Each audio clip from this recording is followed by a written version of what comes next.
অনেক ধন্যবাদ দর্শক যারা আমাদের সাথে যুক্ত হয়েছেন।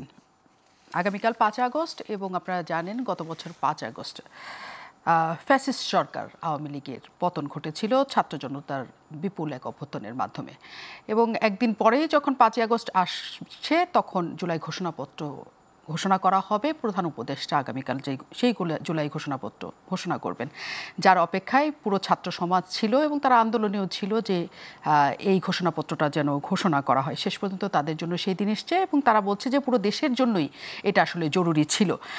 যদিও সেই ঘোষণাপত্র আসার পরে বোঝা যাবে যে পুরো দেশ সেটাকে কতখানি গ্রহণ করেছে বা গ্রহণযোগ্যতা পেয়েছে। আমরা এখনো পর্যন্ত সেই ঘোষণাপত্রে কি আছে জানি না, তবে এর মধ্যেই ছাত্রদের কাছ থেকে অভিযোগ উঠেছে নানাভাবে, ছাত্রদের বিরুদ্ধে অভিযোগ উঠেছে নানাভাবে। কারণ যে সমন্বয় পরিচয়ে এই দেশের মানুষ এক কথায় তাদের কাছে সমর্পিত হয়েছিলেন, সেই সমন্বয়ক শব্দটা এখন বিতর্কিত হচ্ছে। এবং শুধু তাই নয়, সমন্বয়করা নিজেও বলছেন যে এই শব্দটাকে বিতর্কিত করা হয়েছে। বিতর্কিত কেউ করছেন নাকি নিজেদের কারণেই বিতর্কিত হচ্ছে, আমরা সেই প্রশ্ন নিয়ে আজকে বসেছি। এবং এর বাইরেও তথ্য উপদেষ্টা আজকে তার নিজের ফেসবুক পোস্টে লিখেছেন যে তিনি ১/১১ পদধ্বনি শুনতে পাচ্ছেন। তথ্য উপদেষ্টা তার পদে বসে এই পদধ্বনি কেন শুনতে পাচ্ছেন সেই প্রশ্ন আমরা উত্তর খোঁজারও চেষ্টা করব। সবাইকে স্বাগত জানাই আর কেবল প্রশ্নগুলো সহজ অনুষ্ঠানে। আমি নাজনীন মুন্নি আছি আপনাদের সাথে, এবং আমাদের সাথে আজকে এসে যুক্ত হয়েছেন আমাদের সাথে সিনিয়র যুগ্ম মুখ্য সমন্বয়ক এনসিপি আব্দুল হান্নান মাসুদ, এবং কিছুক্ষণ মধ্যে আমাদের সাথে এসে যুক্ত হবেন উপপ্রেস সচিব আজাদ মজুমদার। আমরা তার জন্য একটু অপেক্ষা করছি, রাস্তায় জ্যামে তিনি আটকেছেন। তিনি আসতে আসতে আমরা হান্নান মাসুদের সাথে আলোচনাটা শুরু করতে চাই। অনেক ধন্যবাদ, কৃতজ্ঞতা আপনি আমাদের সাথে এসে যুক্ত হয়েছেন। আগামীকালের ঘটনা নিয়ে আপনার কাছে একটু পরে আসতে চাই। শুধু জানতে চাই যে তথ্য উপদেষ্টার বক্তব্য দিয়ে আমি মূলত শুরু করি, তারপরে সমন্বয়ক প্রসঙ্গ আসছি। এরকম কোনো পদধ্বনি কি আপনারা শুনতে পান ১/১১ মতো? আমরা তো সবই শুনতে পাই। আমার তো মনে হয় যে ফেসিবাদও ফিরে আসতে পারে, স্বৈরাচারী ব্যবস্থাও ফিরে আসতে পারে। বাস্তব হচ্ছে উনি ওই পদে থেকে, তথ্য উপদেষ্টার পদে থেকে উনি এটা বলতে পারেন না। ১/১১ পদধ্বনি শোনা যাচ্ছে। আমার মনে হয় ১/১১ ঠেকানোর জন্য ফেসবুকে পোস্ট না করে, জনমনে আতঙ্ক সৃষ্টি না করে ১/১১ ঠেকানোর জন্য ওনার ভিতরে কাজ করা উচিত, এবং সেটা খুব ভালোভাবে। এটা মানুষ যত কম জানবে কোনো ষড়যন্ত্রের কথা, জনসাধারণ জানতে গেলে বিভাজন তৈরি হয়, আতঙ্ক তৈরি হয়। রাষ্ট্রের দায়িত্ব এই জায়গাগুলোকে গোপন রেখে কোনো ষড়যন্ত্র হলে সেটা কীভাবে সামাল দেওয়া যায় সেটা চেষ্টা করা। কিন্তু সেটা না করে যদি আপনি কোনো ইনফরমেশন জানলেন বা কিছু মনে হলো সেটা ফেসবুকে পোস্ট দিয়ে দেন, তাহলে এটা আরও আতঙ্ক ছড়াবে, সমাধান হবে না। আর বাস্তবতা হচ্ছে যে বাংলাদেশে একটা বছর তো চলে গেল, আসলে এমন কোনো রাষ্ট্রীয় ব্যবস্থা এখন পর্যন্ত তৈরি করতে পারে নাই, সিস্টেমের এমন কোনো পরিবর্তন করতে পারে নাই যে ১/১১ ঠেকাবে বা কোনো ফ্যাসিবাদী শাসন ব্যবস্থা ঠেকাবে কিংবা স্বৈরাচারী ব্যবস্থা ঠেকাবে। সে একই রকম রয়ে গেছে। আপনি দেখেন যে পুলিশ প্রশাসন, কোন থানায় পুলিশ এখন ঘুষ নেয় না। একটা থানা আমাকে এই অভ্যুত্থানে পুলিশের বিরুদ্ধে আমি বলতে যাবো যে রাষ্ট্রের বিরুদ্ধে বিদ্রোহ করছে এই দেশের জনগণ, রাষ্ট্রীয় ব্যবস্থার বিরুদ্ধে বিদ্রোহ করছে, গুলি করতেছে, গুলির সামনে দাঁড়াই গেছে যে গুলি কর। এটাকে আপনি শুধুমাত্র অভ্যুত্থান বললে কিন্তু ভুল হবে। অভ্যুত্থান তো অনেক হয়েছে, মানুষ সরাসরি রাষ্ট্রীয় বাহিনীর বিরুদ্ধে এইভাবে দাঁড়িয়েছে। এটা কয়টা হয়েছে, কয় জায়গায় হয়েছে, প্রতিরোধ করেছে, প্রতিহত করেছে, শুধুমাত্র তারা দাঁড়াইয়া থাকে নাই। তো এই বিদ্রোহের পরে আপনার এই রাষ্ট্রীয় ব্যবস্থা যে সংস্কৃতি, সেটার পরিবর্তন না করে আপনি যদি শুধুমাত্র বুলি আওড়ান তাহলে তো সমস্যার। এই বুলি আওড়াইতে আওড়াইতে তো ১ বছর শেষ হয়ে গেল। আর কত আমি বলতে চাই যে এই যে আমলাতান্ত্রিক ব্যবস্থায় কোন জায়গাটাই পরিবর্তন করছেন যে আমলাতন্ত্র লাল ফিতার দৌরাত্ম থাকবে না, রাজনৈতিক ওইভাবে প্রভাব থাকবে না। আপনি কোন পরিবর্তনটা করছেন? আপনি কয়জন এই যে আওয়ামী ফ্যাসিজম কায়েমে ছিলেন, এই ১ বছরে পরিবর্তনের জন্য আপনারা তো ওয়াচডগ হিসেবে ছিলেন। ফ্যাসিজম কায়েমে ওয়াচডগ হিসেবে কি আমরা একটা পলিটিক্যাল পার্টি করছে, সবাই watchdog, BNP watchdog, NCP watchdog, party অনেক পরে করেছেন, আগে তো আপনারা বলতে আপনি কতজনকে বুঝান আমি জানি না। কারণ ৫ তারিখ সন্ধ্যাবেলা থেকে আমাদের হাত থেকে সব চলে গেছে। ওয়াচডগ হিসেবে আমরা থাকতে চেয়েছি, আমাদেরকে আসলে রাখা হয়েছে? কোথায় রাখা হয়েছে? আপনার একজন উপদেষ্টা তার পছন্দের একজন পিএস নিয়ে দিল, তার মনে হলো যে আমি অমুক স্টুডেন্ট নিই বা অন্য কাউকে নিয়ে পিএস নিই, এটা কি ওয়াচডগ হয়ে যাওয়া? এটাকে ওয়াচডগ বলে না তো, তার সুবিধার জন্য সে কারা দিয়ে কাজ করে নিতে পারবে সে তাকে নিচ্ছে। ওয়াচডগ হইতে হলে আপনি সেইভাবে ইম্পাওয়ার্ড করতে হইতো, সেভাবে কথা বলতে হতো, কিন্তু হয়নি। কিন্তু আপনাদের পছন্দ মতো সরকারটা গঠন হয়েছিল বলা হয়েছে, এবং না, আপনারাই ডক্টর মোহাম্মদ ইউনূসকে সরকার প্রধান বানিয়েছেন এবং তার উপর আস্থা রেখেছেন তিনি উপদেষ্টা পরিষদ কেমন করে তৈরি করবেন। তাহলে 5 তারিখে আপনাদের কাছ থেকে কেমন করে পুরোটা চলে যায়? আমরা তো স্বীকার করতেছি যে ডক্টর ইউনূসের নামটা প্রপোজাল আমরা দিয়েছি, কিন্তু আমাদের কথাই তো পুরো সরকার গঠন হয়নি। পুরো সরকারে গঠন হয়েছে ধরেন উপদেষ্টা, শিক্ষা উপদেষ্টা পেনে পছন্দে বসে আবার হচ্ছে কোন বিশ্ববিদ্যালয়ে কাকে ভিসি করবে সেটা হচ্ছে বিএনপির মহাসচিব থেকে নাম দিয়ে দিছে। এই পরিবর্তন এতটুকুই হয়েছে, আগে শিক্ষা উপদেষ্টা হইয়া আওয়ামী লীগ থেকে নাম প্রস্তাব নিত কোনো বিশ্ববিদ্যালয়ে কারা বসাবো, এখন বিএনপি থেকে নাম প্রস্তাব নিচ্ছে কোন বিশ্ববিদ্যালয়ে কাকে বসাবো। পরিবর্তন এতটুকুই। আসলে আমরা যে স্বপ্ন দেখছি এটাকে তারা হচ্ছে জাস্ট একটা স্যার, আমাদের রক্তের বিনিময়ে, আমাদের ভাই বারাদার রক্তের বিনিময়ে তারা একটা স্যার পাইছে। এই স্যারটাকে কীভাবে তারা দখল করে রাখবে, কীভাবে এই স্যারে বসে আরামায়েশ করবে, কীভাবে হচ্ছে মানে কোনো সিস্টেম পরিবর্তনের কোনো উপদেষ্টাই নট এ সিঙ্গেল অ্যাডভাইজার চেষ্টা করে নাই। সেটা মাহফুজ আলম বলেন, আসিফ মাহমুদ বলেন, সেটা অন্য উপদেষ্টা বলেন, আমি কাউকেই দেখিনি সিস্টেম পরিবর্তনের চেষ্টা করছে। যদি আপনার যদি মন্ত্রণালয় চালানোর জন্য যদি আপনাকে উপদেষ্টা করা হয়, মন্ত্রী করা হয়, তাহলে আলাদা বিষয়। আপনাদের সহযোদ্ধা ছিল। আমি একটা কথা বলতেছি যে হচ্ছে আমি আমার সহযোদ্ধাদের নামটাই আগে বলছি। আমি যতটুকু জানি তারা খুবই কোণঠাসা, এবং হচ্ছে 23 জন উপদেষ্টার মধ্যে 2 জন অভ্যুত্থানের প্রতিনিধি থাকা, এটা মানে চাপের বিষয়। সব কিছু তাদেরকে কেন্দ্র করে হতে হয়, তাদের দিকে তাকাই আছে। আসলে সেরকম মানে প্রভাব তারা রাখতে পারে নাই, হয় নাই। প্রভাব তারা রাখতে পারে নাই। এবং যে কথাটাই আপনি দিয়ে শুরু করেছিলেন যে পদধ্বনি আমরা সকল কিছু শুনতে পাই, আওয়ামী লীগের ফিরে আসা শুনতে পাই, 11 শুনতে পাই, আপনার নানা কিছু শুনতে পান।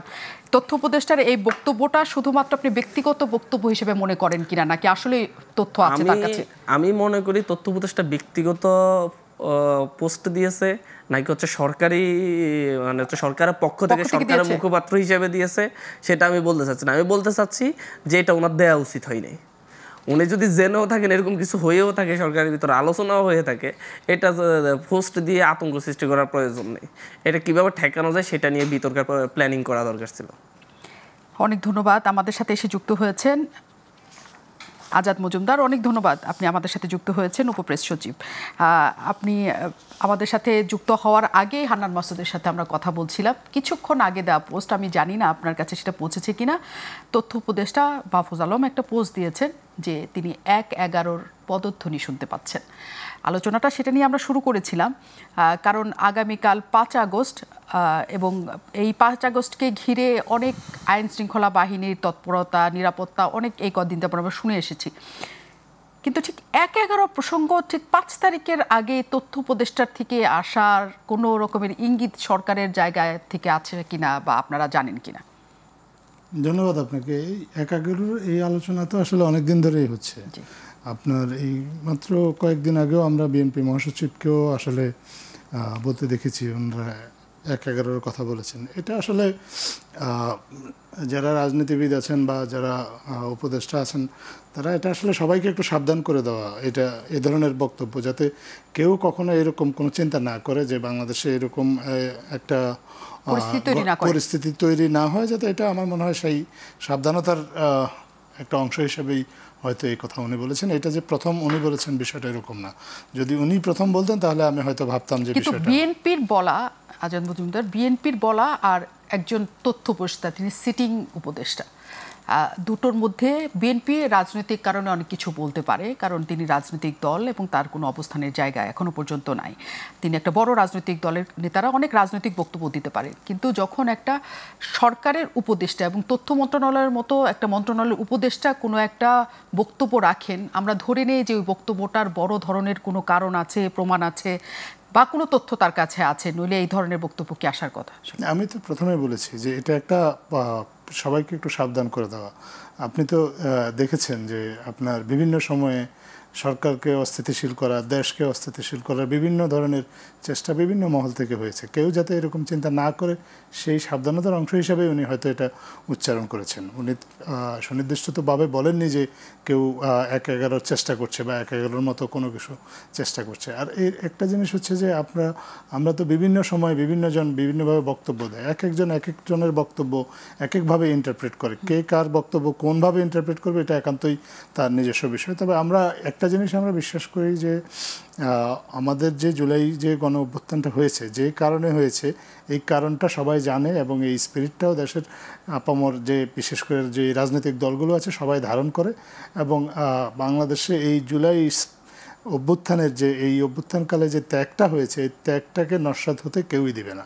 সবাই সচেতন আছে, সবাই চাইবে যে এই জুলাই অভ্যুত্থানের স্পিরিটটাকে ধারণ করে বাংলাদেশটাকে যাতে আবার নতুন করে তৈরি করা যায়। কিন্তু সরকারের পক্ষ থেকে কি এরকম কোনো আশঙ্কা আপনারা করেন? না, সরকারের পক্ষ থেকে আশঙ্কা করা বা সম্ভাবনার কথা বলা এটা কোনো বিষয় না। আমি তো আগেই বললাম যে এইরকম একটা চেষ্টা একটা বিভিন্ন মহল থেকে বিভিন্ন সময়ে, শুধু 111 টাইপ এরকম কোনো বিষয় না, বিভিন্নভাবে দেশটাকেই তো ডিস্টেবিলাইজ করার চেষ্টা করা হয়েছে। আপনারা দেখেছেন বিভিন্ন কে কীভাবে কোন ধরনের ভূমিকা পালন করেছেন, আপনারা যারা মিডিয়ায় কাজ করেন আপনারাও দেখেছেন। সরকারের পক্ষ থেকে জাস্ট মানুষকে একটু সাবধান হতে বলা, যাতে আপনার এই ধরনের পরিস্থিতির কেউ সুযোগ না নিতে পারে। আমাদের তো মাননীয় প্রধান উপদেষ্টা নিজেও কিন্তু আপনার অনেক আগে যখন উনি বলেছেন যে আমরা একটা যুদ্ধ অবস্থার মধ্যে আছি, এই যুদ্ধ অবস্থাটা বলতে উনি এটাই বুঝিয়েছেন যে আমাদের দেশটা এখন এমন একটা সময়ের মধ্য দিয়ে যাচ্ছে যে সময়ে আসলে বিভিন্ন মহল অনেকভাবে সুযোগ নেওয়ার চেষ্টা করে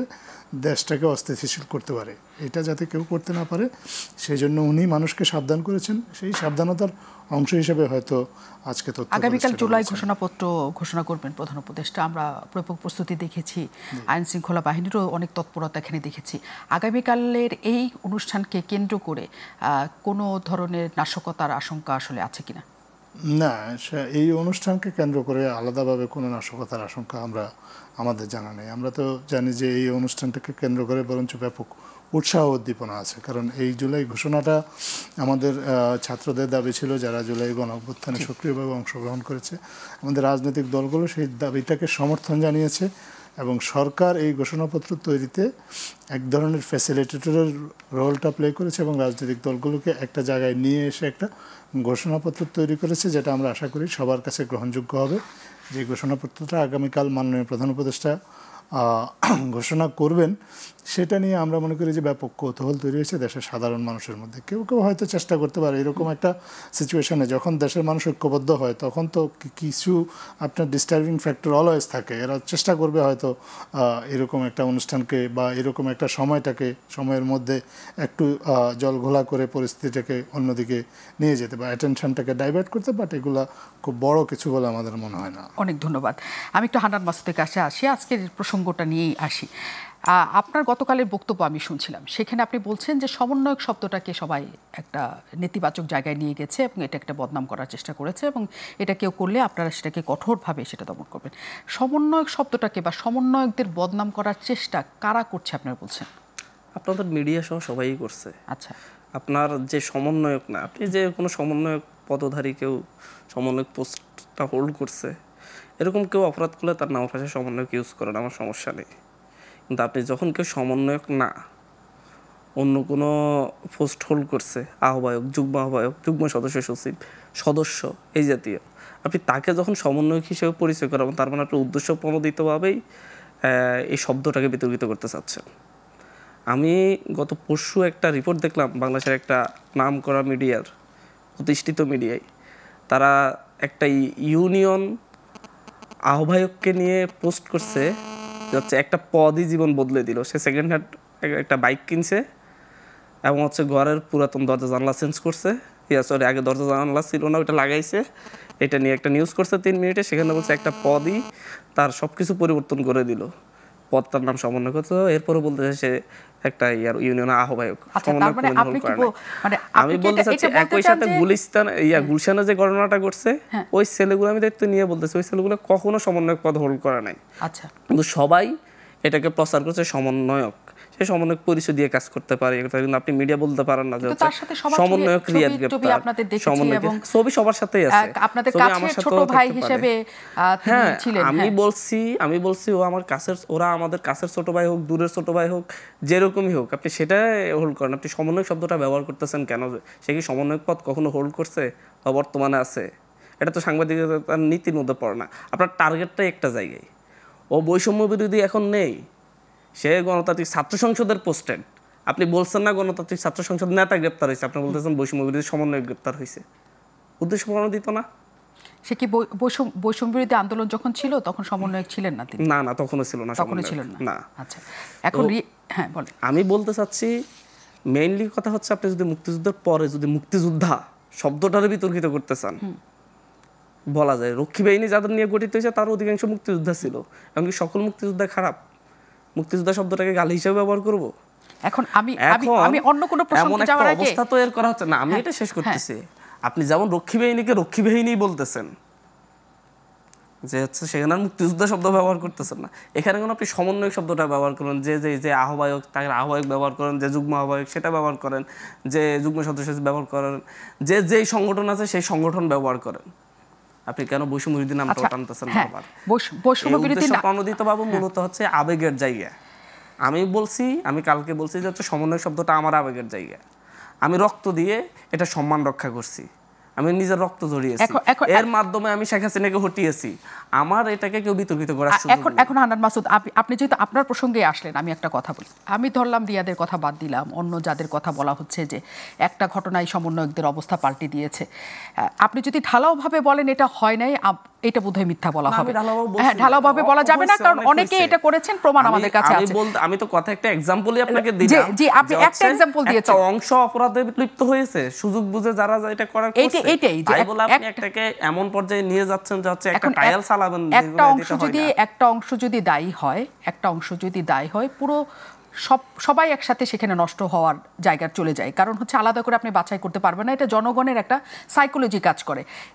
শেখ হাসিনা মানে বাংলাদেশের চাঁদাবাজির জন্য সবকিছুর জন্য বিএনপি, এই যে 92% অপরাধের সাথে বিএনপি জড়িত আছে, না চাঁদাবাজির আপনি সব বলবেন না, আমি বলতেছি 92% বিএনপি, 5% জামাত, এনসিপি 1%, এইভাবে আজকে একটা রিপোর্ট হলো অপরাধের সাথে জড়িত, তাহলে আপনি বিএনপি সবাইকে খারাপ বলবেন? আপনি বলতে পারবেন না। কিন্তু যখন বলেন নামটা গালি হিসেবে উপস্থাপন করবেন, কিন্তু আপনি আমরা যখন বলি বা সবাই যখন বলবে বিএনপি তো এখন চাঁদাবাজি করছে, অতগুলি নাম কেউ মনে রাখে না। এবং হান্নান মাসুদ, আমি আপনাকে এই জন্য বলছি, আপনি বলেছেন আপনি অবশ্যই মিডিয়া যদি ছাত্র দলের কেউ যদি অপরাধ করে, আপনি কি বলেন বিএনপি কর্মী অপরাধ করছে বলে নিউজ করেন? আলাদা করে নাম আসবে না। ছাত্র দলের পোস্টেড নেতা রিপোর্ট, আপনার রিপোর্টের কথা বলতেছি। আমি বলি কোনটা ব্যবহার করবেন? সেটা হচ্ছে আপনি যদি ছাত্র দলের কেউ করে, তাহলে আপনি বলবেন ছাত্র দলের অমুক পোস্টেড লোক করছে, তাই তো? আমরা যদি বলেও ছাত্র দলের এটা করেছে, জনগণের ব্যাখ্যাটা আমরা বলছি যে আপনি জনগণের ব্যাখ্যাটা আপনি না আমরা জনগণের হয়ে কাজ করি, আপনার মিডিয়ার দায়িত্ব আপনি পালন করবেন। জনগণের ব্যাখ্যা দাঁড় করাবেন। আমি বলছি আপনি মিডিয়া হিসেবে আপনি এটা করতে পারেন কিনা, আমি সেই কোশ্চেন করছি। মাসুদ, আমরা বলি, আমরা যখন নাম লিখি তখন আমরা নাম লিখি, আপনি কখনোই দেখবেন না যে আমি একটা বলি, মিডিয়া শেখ হাসিনার গণতন্ত্র মাথা প্রতিষ্ঠা করার জন্য 16 বছর চেষ্টা করে গেছে, বলতে পারে নাই, কিন্তু মানুষ শেখ হাসিনা ফ্যাসিস্ট হিসাবে হিসাব করে নিছে। আমি বলতে চাচ্ছি, আপনি যেটা তার পোস্টার হোল্ড করে, সে যে পদে আছে, যেটা আছে সেটা আপনি বলবেন।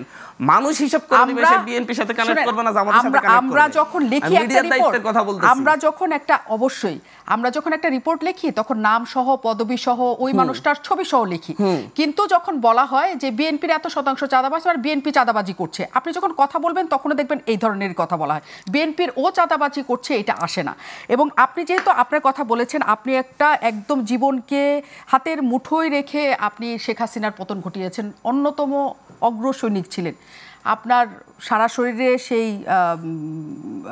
বুলেটের চিহ্ন আমরা দেখেছি।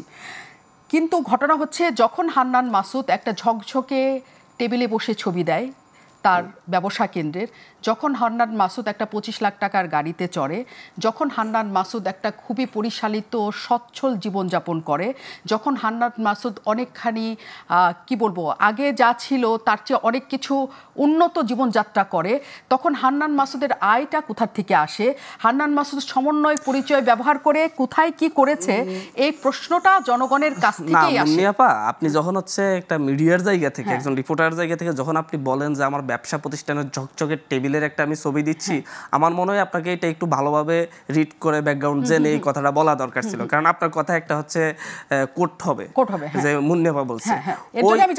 আমার যে ছবিটা দেখছেন সেটা আপনার মিডিয়ার কাউকে জিজ্ঞাসা করলে তারা আমার আমাদের পার্টি অফিসে শতবার গিয়েছে এবং প্রত্যেকে ওই সেটটা, ওই টেবিলটা, ওই রুমটা দেখে আসছে। এই ইনফরমেশনটা আপনার কাছে থাকা দরকার ছিল যে ওটা পার্টি ছিল এবং এই টায়ালটা হান্নান মাসুদের উপর চালানো হয়েছে। আমি বলছি এই যে আপনি যে কথাটা বলছেন, এই যে হান্নান মাসুদ ঝকঝকে ব্যবসা প্রতিষ্ঠানের টেবিলে বসে ছবি দিচ্ছে, এই টায়ালটা মিডিয়া এবং হচ্ছে এই দেশের যারা হচ্ছে সমালোচক তারা চালাইছে হান্নান মাসুদের উপর। আচ্ছা, এটা হচ্ছে ফার্স্ট। সেকেন্ড হচ্ছে হান্নান মাসুদ সচ্ছল জীবন যাপন করে, কারণ হান্নান মাসুদ যদি হচ্ছে টিউশনি করতো তখন টিউশনি করে মাসে 40,000 টাকা কামাইতে হলে প্রতিদিন 2 টাকা করে টিউশনি করা লাগতো। আর আমার প্রতিদিন একবার আপনার এখানে আসলে আজকে আমি আপনার এখান থেকে 3,000 টাকা করে নিয়ে যাবো, আর 30 দিনে 30টা টকশো করলে আমার 90,000 টাকা হবে, জীবনে পরিবর্তন হবে। মুন্নিয়াপা আমাকে কোনোদিন হিসাব করে নাই, কোনোদিন আমাকে মিডিয়ার বাইটের সামনেও আনে নাই, কিন্তু মুন্নিয়াপাদের প্রোগ্রামের জন্য এখন হান্নান মাসুদকে প্রয়োজন আছে। ঠিক একইভাবে এই হান্নান মাসুদের অনেক শুভাকাঙ্ক্ষী যখন পরিস্থিতি তৈরি হয়ে যায়। আমি যখন হচ্ছে পড়াশোনা করতে আসি ঢাকা শহরে, প্রথম পড়াশোনা করার জন্য আমার এক স্টুডেন্টের বাবা ওনার বাসায় রেখে আমাকে পড়াশোনার সুযোগ করে দিয়েছেন, তখন উনি আমার শুভাকাঙ্ক্ষী ছিলেন।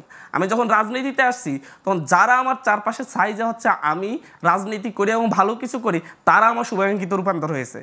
আপনি আমাকে আপনাদের মিডিয়া সহ সব কিছু দীর্ঘদিন ধরে আছে, আপনার মিডিয়া যেভাবে আমাদের পিছনে আছেন আজ পর্যন্ত হান্নান মাসুদের এই একটা জিনিস দেখেন যে হান্নান মাসুদ, আমি কালকেও বলছি আজও বলছি, হান্নান মাসুদ গত 1 বছরে অন্যায় পথে, নীতি বহির্ভূত পথে 1 পয়সাও কামাই নেই। এবং আমি গাড়িতে চড়ি না পায়ে হেঁটে চলি নাকি কত টাকার পাঞ্জাবি গায়ে দিই, এটা যেমন আপনি 5 আগস্টের আগে আমাকে জিজ্ঞাসা করতে পারেন না, প্রশ্ন তুলতে পারেন না, এখনও পারেন না, কারণ আমি জনগণের সুবিধা গ্রহণ করা কোনো পদ হোল্ড করি না। আমি না কোনো গভর্নমেন্ট জব করি না বেসরকারি জব করি। বেসরকারি জব করলে বেসরকারি খাতে দুর্নীতি করছি না সেই কোশ্চেন করতে পারেন আপনি। আমি যদি হচ্ছে কোনো সরকারি হোল্ড করতাম তাহলে আপনি সেই কোশ্চেন আমাকে করতে পারতেন। মানুষের কাছে আমি ক্লিয়ার, আপনি ক্লিয়ারলি বলতে হবে।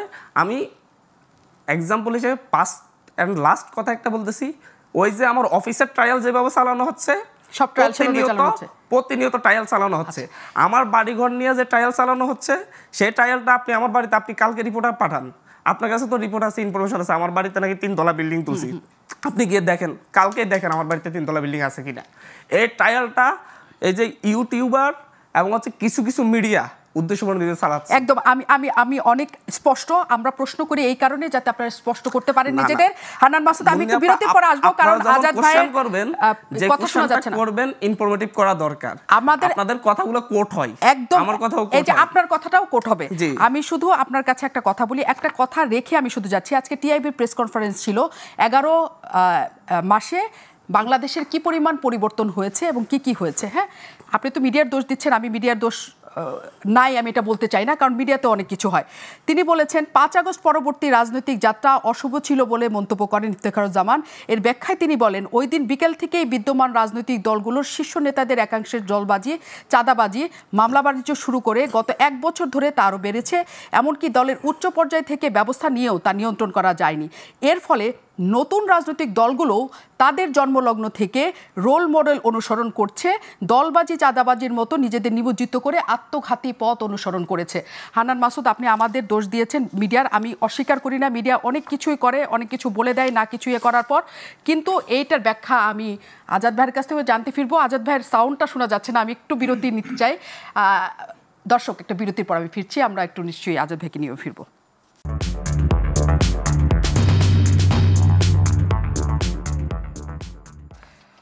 অনেক ধন্যবাদ দর্শক, আপনাদের সবাইকে স্বাগত জানাই আবারও প্রশ্নগুলি সহজ অনুষ্ঠানে। আমাদের অতিথিরা আমাদের সাথে আছেন। আমরা ফিরে আসলাম বিরতিতে যাওয়ার আগে প্রশ্ন রেখে গিয়েছিলাম। আমাদের সাথে আজাদ মজুমদার আছেন, উপপ্রেস সচিব। তার কাছে আমরা প্রশ্নের উত্তরটা নিতে চাই। প্রথমে আমি আবারও বলি কি বলা হয়েছে সেখানে। রাজনৈতিক দলগুলির নেতাকর্মীদের চাঁদাবাজি, পরিবহন টার্মিনাল দখল এবং ব্যবসা নিয়ন্ত্রণ নেওয়ার মতো কর্মকাণ্ডেও জড়িত ছিল। অন্তর্বর্তী সরকারের তাদেরকে আশ্রয় প্রশ্রয় দিয়েছে বলে টিআইবির ওই গবেষণা বলেছে। অন্তর্বর্তী সরকার আপনার মানে আমাদের সবারই সরকার, আপনার তরফ থেকে জানতে চাই যে সরকার আসলে তাদের আশ্রয় প্রশ্রয় দিয়েছে কিনা টিআইবির গবেষণাটি। প্রথম কথা হচ্ছে রাজনৈতিক দলগুলোর কেউ কেউ যে এই ধরনের ঘটনায় জড়িত, এটা তো রাজনৈতিক দলগুলোই বলছে। তারাই তো তাদের কর্মীদেরকে বহিষ্কার করছে, কমিটিগুলোর থেকে পুনর্গঠন করছে। এটার মধ্যে দিয়ে তারা কিন্তু মেনে নিচ্ছে যে তাদের কেউ কেউ আসলে এই ধরনের কাজের সাথে ইনভলভ। আর আমাদের অন্তর্বর্তীকালীন সরকারের যখন এই ধরনের কোনো অপরাধ সংগঠিত হয় বা অপরাধের অভিযোগ আসে, আমাদের সরকারের তো আসলে এটা দেখার কথাই না যে তার রাজনৈতিক পরিচয়টা কী। সরকারের কাছে অপরাধের সাথে যারা সংশ্লিষ্ট তাদের পরিচয় হচ্ছে তারা অপরাধী। এবং পুলিশকে সবসময় বলা হয়েছে যারা অপরাধের সাথে সংশ্লিষ্ট তাদের কোনো ধরনের রাজনৈতিক পরিচয় না দেখে তাদেরকে গ্রেপ্তার করতে, আইনের আওতায় আনতে, বিচারের মুখোমুখি করতে। সরকার এর বাইরে সরকারের আর অন্য কোনো কিন্তু এইখানে একটা অভিযোগের জায়গা আছে। সেখানে বলা হচ্ছে যে রাজনৈতিক দলগুলোর বিরুদ্ধে যখন অভিযোগ উঠছে যে সেখানে চাঁদাবাজি করছে, ওইখানে এটা হচ্ছে, সেখানে গণমাধ্যমেই প্রকাশ পাচ্ছে, তখন রাজনৈতিক দলগুলোকে আমরা দেখছি তাদেরকে বহিষ্কার করতে। কারণ তাদের তো আর কিছু করণীয় নাই, তারা সাময়িকভাবে বহিষ্কার করছে বা সবসময়ের জন্য বহিষ্কার করছে। কিন্তু ওই সময়টাতে প্রত্যেকটা ঘটনায় সরকারের যে একটা শক্ত অবস্থান, তাদেরকে ধরার ক্ষেত্রে, তাদের বিচার করার ক্ষেত্রে, মামলা দেওয়ার ক্ষেত্রে ওই রকম তড়িৎ গতিতে আমরা সরকারকে কিছু করতে দেখি না। না, অবশ্যই সরকার তো অবশ্যই ব্যবস্থা নিচ্ছে। আপনি যদি প্রতিদিন পুলিশের পরিসংখ্যান দেখেন, প্রতিদিন পুলিশ কোনোদিন ১,৫০০, কোনোদিন ২,০০০ মানুষ গ্রেপ্তার করছে বিভিন্ন অপরাধের সাথে সংশ্লিষ্ট যারা আছে। তো তাহলে তাদেরকে গ্রেপ্তার করা হচ্ছে না বা তাদেরকে আইনের আওতায় আনা হচ্ছে না, এই ধরনের অভিযোগ আমার মনে হয় পুরোপুরি সত্য না। তবে হ্যাঁ, সরকারের তো কিছু সীমাবদ্ধতা আছে। সরকার এই একটা বিপ্লব পরবর্তী সময়ে পুলিশ বাহিনী পুনর্গঠনের মধ্য দিয়ে যাচ্ছে। আইন শৃঙ্খলা রক্ষাকারী বাহিনীর যে তাদের কিছু কিছু সংস্কারের কথা বলা হয়েছে, তারা কিভাবে মানুষকে গ্রেপ্তার করবে, কিভাবে তাদেরকে আইনের আওতায় আনবে, এগুলো আগে যেভাবে রাজনৈতিকভাবে পুলিশকে ব্যবহার করার ফলে মানুষের অধিকারটাকে যেভাবে পুরোপুরি ক্ষুণ্ণ করা হতো, ইভেন যাদেরকে অপরাধের অভিযোগ আছে যাদের বিরুদ্ধে, তাদেরও যে গ্রেপ্তার করতে গেলে কিছু প্রক্রিয়া মেনে গ্রেপ্তার করতে হতো, আগে এগুলো কোনো কিছু তোয়াক্কা করা হতো না। এখন পুলিশ যাতে প্রপারলি আইন মেনে বিহেভিয়ারটা করতে পারে সেই চেষ্টাটা করা হচ্ছে। সেটা করতে গিয়ে কিছু কিছু ক্ষেত্রে হয়তো বা পুলিশ যতটা অ্যাক্টিভ বা প্রোঅ্যাক্টিভ হওয়ার কথা বলে মনে করা হচ্ছিল বা আশা করা হচ্ছিল, সেটা হয়তো তারা পারছে না। কিছু কিছু এগুলো সরকারের সীমাবদ্ধতার আপনি বলতে পারেন। কিন্তু আপনি যদি বলেন যে সরকারের কোনো সদিচ্ছা নেই বা সরকার ইচ্ছাকৃতভাবে এই কাজগুলো করছে না বা কাউকে অপরাধী জেনে, কারোর বিরুদ্ধে অপরাধের অভিযোগ জেনেও তার বিরুদ্ধে আইনগত যথাযথ ব্যবস্থা নিচ্ছে না, আমার মনে হয় এই অভিযোগটা ঠিক না। সরকার আন্তরিকভাবে কাজ করছে, তার সীমাবদ্ধতাগুলোকে মেনে নিয়ে কাজ করছে এবং এই সীমাবদ্ধতাগুলো আমরা আস্তে আস্তে আমাদের সামনে যত সময় আসবে, এই যে পুনর্গঠনের কথা আমরা বলছি বা ধীরে ধীরে আইনশৃঙ্খলা পরিস্থিতিটাকে উন্নত করার যে চেষ্টাটা সরকার করে যাচ্ছে, আমরা মনে করি যে এগুলো যখন সাকসেসফুল হবে তখন এই পরিস্থিতিগুলো আরও আস্তে উন্নত হবে। নিশ্চয়ই। কিন্তু আজকে এই কথাটা বারবারই আসছে, কারণ আজকে টিআইবির সেই বক্তব্য ছিল। একদম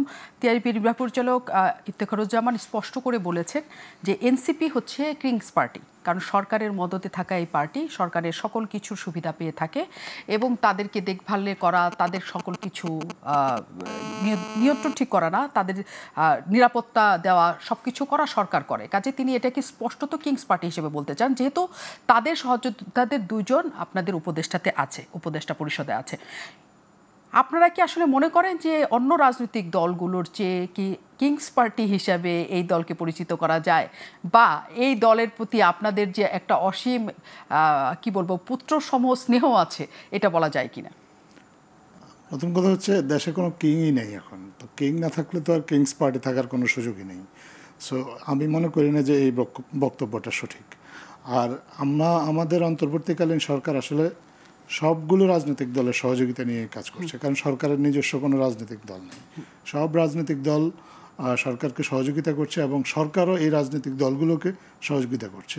আপনার রাজনৈতিক দলগুলো তো একটা সময় সভা সমাবেশই করতে পারতো না। আমরা দেখেছি সভা সমাবেশ করার জন্য পুলিশের অনুমতি নিতে হতো, পুলিশ তারপরে তাদের অনুমতি দিত কি দিত না, শেষ মুহূর্তে অনেকক্ষণ অপেক্ষায় রাখতো। রাজনৈতিক স্বাভাবিক কর্মকাণ্ড রাজনৈতিক দলগুলো পরিচালনা করতে পারতো না। অন্তর্বর্তীকালীন সরকার সব রাজনৈতিক দলকে সেই সুযোগ দিয়েছে। আপনি যদি গতকালকে ছাত্রদলের শাহবাগের সমাবেশটা দেখেন, সেখানে আপনি ঢাকা উত্তর সিটি কর্পোরেশন এবং দক্ষিণ সিটি কর্পোরেশন থেকে তাদেরকে কিছু ফ্যাসিলিটিস প্রোভাইড করা হয়েছে যাতে করে তারা তাদের সমাবেশটা নির্বিঘ্নে সমাধান শেষ করতে পারে। এখন আপনি কি ছাত্রদলকে কিংস পার্টি বলবেন? নিশ্চয়ই বলবেন না, নিশ্চয়ই না। কিন্তু জুলাই পদযাত্রাকে ঘিরে যা যা কিছু হয়েছে, এনসিপির নিরাপত্তাকে ঘিরে, সেটাকে যে ব্যাপক নিরাপত্তা দেওয়া হয়েছে তাদের, জানেন, আমি বলছি এটা এই প্রসঙ্গটা বলছি, আপনার জুলাই অভ্যুত্থানের সাথে যারা জড়িত তাদের যে প্রাণের উপর হুমকি আছে, এটা তো কোনো নতুন কোনো বিষয় না। তাদের তো জীবনের হুমকি আছে। তাদেরকে মেরে ফেলতে পারলে বা তাদেরকে আঘাত করতে পারলে একটা পক্ষ অনেকভাবে লাভবান হয়। তো এই যে ছাত্রগুলো যা আমাদের জুলাইয়ের অভ্যুত্থানে আপনি নেতৃত্ব দিয়েছে, তাদেরকে আপনি জুলাই অভ্যুত্থানের নায়ক হিসাবে দেখেন না, কোনো রাজনৈতিক দলের কর্মী হিসেবে না দেখে যদি মনে করেন যে তারা একটা দেশে একটা গণ অভ্যুত্থান সংগঠিত করেছে, যে গণ অভ্যুত্থানে তারা সামনের সারিতে থেকেছিল এবং সেই গণ অভ্যুত্থানে যারা পরাজিত হয়েছে তাদের অনেক বেনিফিশিয়ারি এখানে রয়ে গেছে। তারা বিদেশ থেকে অর্থ বিনিয়োগ করছে বাংলাদেশটাকে অস্থিতিশীল করতে। এখন এদের উপর যদি নিরাপত্তার হুমকি থাকে দেশের যে কোনো নাগরিকের উপরে, যদি তারা ইন পার্টিকুলার না বলে আমি যদি এরকমভাবেও দেখি যে দেশের কোনো নাগরিকের উপর নিরাপত্তার হুমকি আছে, সেই নাগরিককে নিরাপত্তা দেওয়াকে সরকারের অপরাধ? অবশ্যই না। সরকার সেই নাগরিককে নিরাপত্তা দিবে। এখন যদি কেউ এসে বলে যে না, সে এসে নিরাপত্তা চেয়েছে, তাকে দেওয়া হয়েছে, কিন্তু আমি চেয়েছি আমাকে দেওয়া হয়নি, বিষয় তো এরকম না। রাজনৈতিক দলগুলো তাদের রাজনৈতিক স্বাভাবিক কর্মকাণ্ড করবে। তাদের উপর যদি কোনো থ্রেট থাকে, পুলিশ বা আইনশৃঙ্খলা রক্ষা বাহিনী স্বাভাবিক নিয়মে সেই থ্রেটটাকে অ্যাসেস করবে। অ্যাসেস করে যার উপর থ্রেটটা বেশি আছে তার জন্য নিরাপত্তার জন্য একটু শক্তিশালী পদক্ষেপ নেবে। এটা খুব একটা স্বাভাবিক প্রক্রিয়া। তার মানে রাজনৈতিক দল না, তারা হচ্ছে জুলাই যোদ্ধা হিসেবে সেই ইয়েটা সরকার কাছে জুলাই প্রথমত তারা দেশের নাগরিক হিসেবে আইন শৃঙ্খলা নিরাপত্তা পাওয়ার অধিকার তাদের আছে। দ্বিতীয়ত তারা জুলাই যোদ্ধা হওয়ার কারণে তাদের উপর একটা থ্রেট আছে, বাড়তি থ্রেট আছে, যেটা আমরা সবাই জানি এবং আমরা দেখেছি কয়েকটা ক্ষেত্রে তাদের প্রাণনাশেরও চেষ্টা করা হয়েছে, সেটাও দেখেছি। তো এগুলো তো আইনশৃঙ্খলা রক্ষাকারী বাহিনী সেই দৃষ্টিকোণ থেকে এগুলো অ্যাসেস করবে এবং অ্যাসেস করে সেই ব্যবস্থাটা নেবে। এবং এটা শুধুমাত্র তাদের না, দেশের প্রত্যেকটা নাগরিকের ক্ষেত্রেই এই অধিকারটা আছে। সে যদি মনে করে তার উপর কোনো থ্রেট আছে এবং তার নিরাপত্তা প্রয়োজন, পুলিশ বা আইনশৃঙ্খলা রক্ষাকারী বাহিনী তাকে সেই নিরাপত্তা দিতে বাধ্য। সরকার দিবে। এই আলোচনাতে আমি আবারও ফিরবো। আমি একটু হান্নান মাসুদের কাছে যেতে চাই। তখন আপনি বলছিলেন একেবারে, আমি আপনাকে থামাইনি, একটা প্রসঙ্গে শুধু এখানে একটু আপনাকে বলে রাখি, একজন সাধারণ হান্নান মাসুদ সম্পর্কে কেউ জানতে পারে না, সেটা তার ব্যক্তিগত তথ্য, সে কত টাকার পাঞ্জাবি পরবে, তার বাড়িতে কি, সে কত টাকার গাড়িতে চড়ে। কিন্তু একজন হান্নান মাসুদ যিনি জাতীয় নেতা হয়ে উঠেছেন, যার একটা জাতীয় পার্টির তিনি মুখ্য সমন্বয়ক এবং তার একটা বড় পদ আছে সামনে, হয়তোবা তিনি মন্ত্রী এমপি হবেন, তার আয় ব্যয়ের হিসাব, এমনকি তারেক রহমানের আয় ব্যয়ের হিসাব নিয়েও অনেক ধরনের কথা হচ্ছে। কাজে সেই জায়গা থেকে মিডিয়া আপনার কাছ থেকে জানতে চাই, এই কারণে আপনার এই জিনিসটা আমরা ক্লিয়ার করলাম। আর কিংস পার্টি হিসাবে এনসিপি বড় হচ্ছে, এনসিপি একটা জায়গায় যাচ্ছে সরকারের নানা ধরনের মদত নিয়ে, এই কথাটা যখন আপনাদের ক্ষেত্রে বলা হয়, আপনাদের এর ভাষ্যটা কি? আসলে আপনারা আলাদা স্বতন্ত্র হতে পারলেন এতদিনে? প্রথমত হচ্ছে, আমি যদি নির্বাচন করতে যাই, নির্বাচনের হলফনামাতেই আমাকে আমার আয় ব্যয় উল্লেখ করতে হবে। আমি বলতে চাচ্ছি যে হচ্ছে, আমি তো ওই আপনাকে উদাহরণ বললামই যে হচ্ছে, আমি সরকারের সাথে বা হচ্ছে জনসম্পৃক্ত কোনো কিছুর সাথে আমার আয় ব্যয়ের কোনো সম্পৃক্ততা নেই। না থাকার মেন কারণ হচ্ছে, না আমি কোনো সরকারের কোনো পদ হোল্ড করি, না বেসরকারি কোনো পদ হোল্ড করি, পাশাপাশি হচ্ছে না আমি সরকারি কোনো কার্যক্রমের সাথে জড়িত। এই দুইটা বিষয়। আমি এখন পর্যন্ত জনগণের কাছে যাই নাই ভোট চাওয়ার জন্য, তখন জনগণ আমাকে প্রশ্ন করতে পারবে, যখন যাব তখন আমাকে কোশ্চেন করবে, সেটা আমি উত্তর দিয়েই দিব। পাশাপাশি এটাও বলেছি যে হচ্ছে, আমাকে ঠিক যেরকম 5 তারিখের আগে আমাকে কেউ থাকতে দিয়ে আমাকে তার হেল্প করেছে, শুভাকাঙ্ক্ষী হয়ে ধরা দিয়েছে, 5 তারিখের পরে শুভাকাঙ্ক্ষীর সংখ্যা অনেক বেড়েছে। এই দুইটা বিষয় আমি জানি না, মানে 1000বার বলার পরও এটা খুব কেন হচ্ছে, এটাকে খুব সহজে মনে গ্রহণ করতে পারেন না। আমার কথা স্পষ্টতায় আপনাদের মিডিয়া আছে, হাজারটা মিডিয়া আছে, আমি কোনো অবৈধ কাজে অন্যায় কাজে লিপ্ত আছি কিনা সেটা আপনি খুঁজে বের করতে পারেন। আমি শুধু একটা কথা কি এই প্রসঙ্গে জিজ্ঞেস করব, এই প্রসঙ্গে একটা কথা শুধু জিজ্ঞেস করি, আপনি কোনো অবৈধ কাজের সাথে জড়িত না, আপনি কারোর সাথে কোনো কিছুর সাথে জড়িত না। হ্যাঁ, আপনি নিজে বলেছেন যে আপনি প্রবাসী এরকম 300 ভাই আছে যারা আপনাকে চান আপনি নির্বাচনে দাঁড়ান, তারা আপনাকে ফান্ড দেন বলেছেন।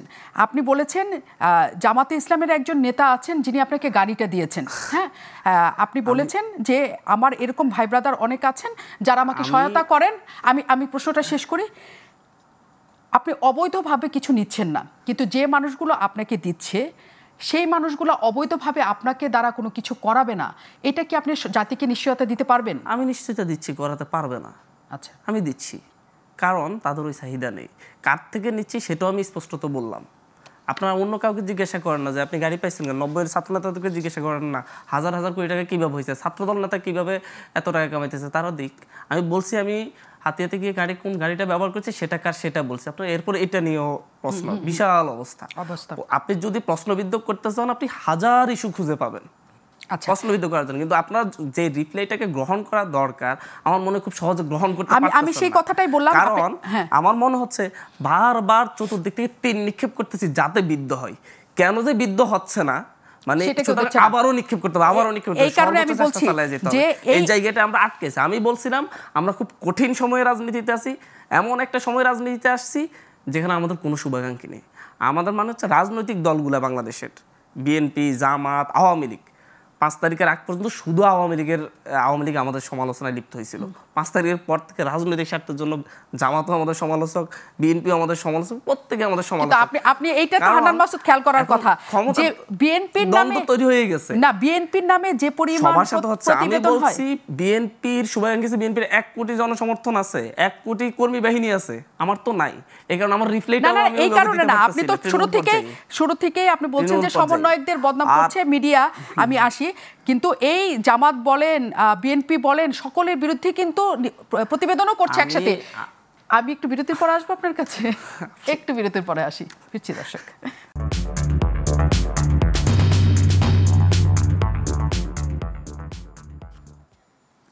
অনেক ধন্যবাদ দর্শক আমাদের সাথে যুক্ত থাকার জন্য। আমি আজাদ ভাইকে দিয়ে শেষ করব, শুধু হান্নান মাসুদের কাছে ছোট্ট একটা মন্তব্য নেই, কারণ আমার আসলেও সময় নাই।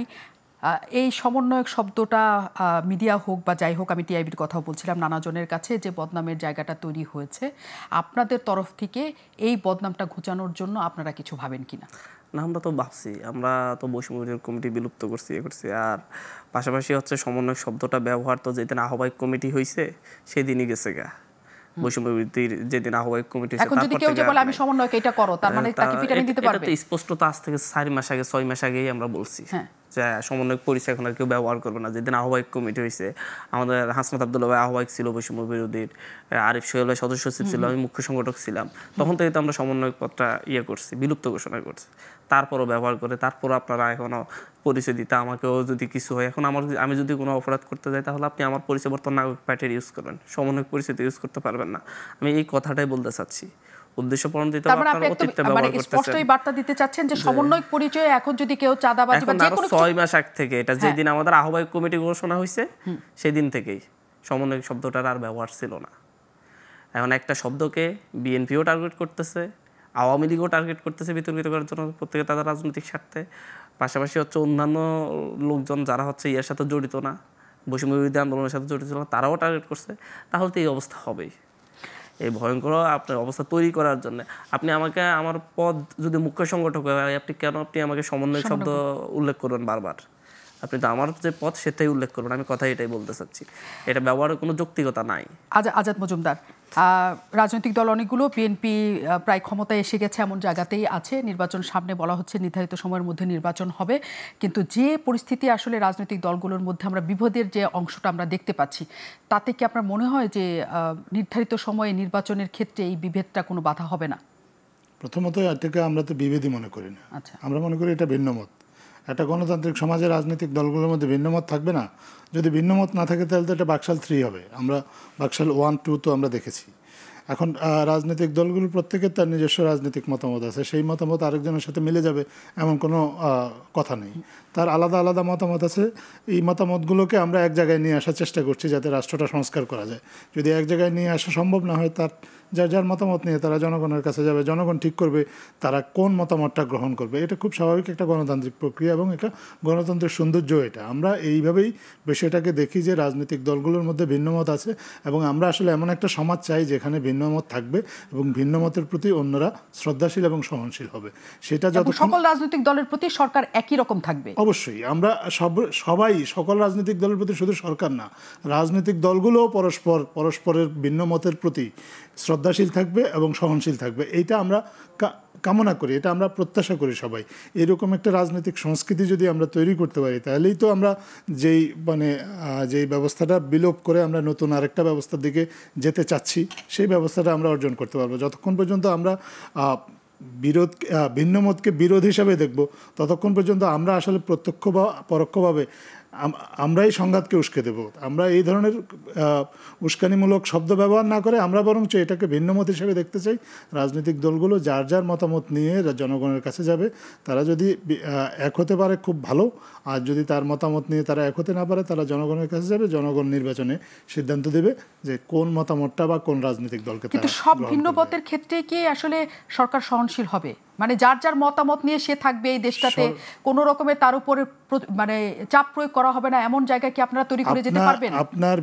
আপনার মতামত যদি অন্যের জন্য অসুবিধার সৃষ্টি না করে, আপনার মতামত যদি দেশের সংবিধান বিরোধী না হয়, আপনার মতামত যদি দেশে কোনো ধরনের উস্কানি সৃষ্টি না করে, সোজা কথা সমাজে শান্তি শৃঙ্খলা নষ্ট করে, এইটা যদি আপনার না করে থাকে, তাহলে প্রত্যেকে তার রাজনৈতিক মতামত অবশ্যই দিতে পারবে। কারণ এটাই তো আমাদের আসলে কাঙ্ক্ষিত একটা সমাজ। কিন্তু আবার এইটা না যে আপনি রাজনৈতিক অধিকারের কথা বলে সমাজে আপনার মত অন্যের উপর এমনভাবে চাপিয়ে দিবেন যাতে করে সমাজে এক ধরনের বিশৃঙ্খলা তৈরি হতে পারে এবং যেখানে আইন শৃঙ্খলার ব্যত্যয় করতে পারে, সেটা তো সরকার টলারেট করবে না কারো ক্ষেত্রেই। অনেক অনেক অনেক অনেক ধন্যবাদ। অতিথিরা আমাদের সাথে ছিলেন। নিশ্চয়ই আবারও আমরা এই আলোচনায় ফিরতে পারবো অন্য কোনো বিষয় নিয়ে। দর্শক যারা আমাদের সাথে ছিলেন, সাথে থাকার জন্য ধন্যবাদ। প্রশ্নগুলি সহজ অনুষ্ঠানে ছিলেন। আগামীকাল সকাল 7টায় এটার পুনঃপ্রচার দেখতে পারেন এবং রাত 9টায় আবারও আপনাদের সাথে দেখা হবে। সাথে থাকবেন।